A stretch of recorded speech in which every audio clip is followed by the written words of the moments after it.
Donald Trump's newly imposed 25% tariff on India has raised alarm across businesses in both India and the US, like we said. And earlier, we spoke with several experts who highlighted the current trade agreements and the economic pacts between the two countries. They also emphasized on India's ongoing economic growth and discussed how India's recent free trade agreements with other countries have strengthened its global trade standing. Listen in. While both the sides may keep on saying that we'll keep on talking, etc., see, one should go by what the real action is, not what is being said about it. Tomorrow is 1st of August, and the tariffs of 25% will kick in tomorrow. That's the reality. Whether the delegation comes in the middle of August from America or not is so irrelevant to the fact that tomorrow the tariffs will kick in.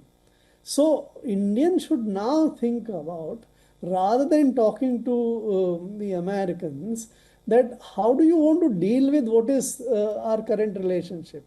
We export about $85 billion of export to them, very varied kind of things.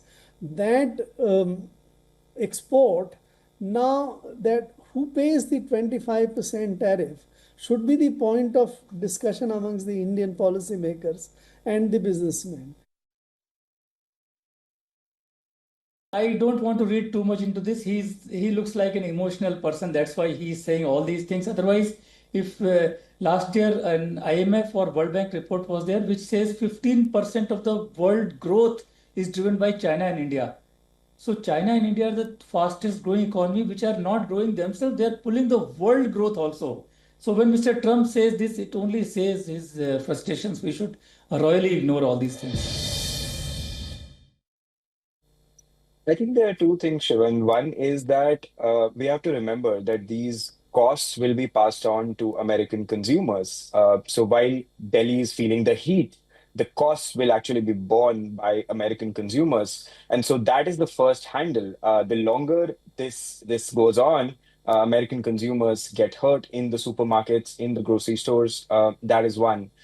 Second thing is, India has just concluded a fantastic free trade agreement with the UK, and that is likely to give a preferred route of access to UK firms into India. And so US can't be sitting on the sidelines and watching UK get preferred access in India. So that's also going to, I think, play a bit of a role here. So I think the way out of this for India is A, to continue negotiating and continue to obviously work things out at the table. But B, India has obviously been a very open country in the last few years when it comes to signing free trade agreements. We've seen them do it with the UAE, we've seen them do it with Australia, now the UK. And I think that itself, with India opening up its markets to others, but not to US, would continue to, also help, get US to understand that if it wants to not miss out on the huge opportunity that India presents, then it has to negotiate. So yes, it's a leverage, but let's not underestimate the fact that this is not something that's going to affect India alone. It will affect both the countries. To stay up to speed with the latest news, download the WION app and subscribe to our YouTube channel.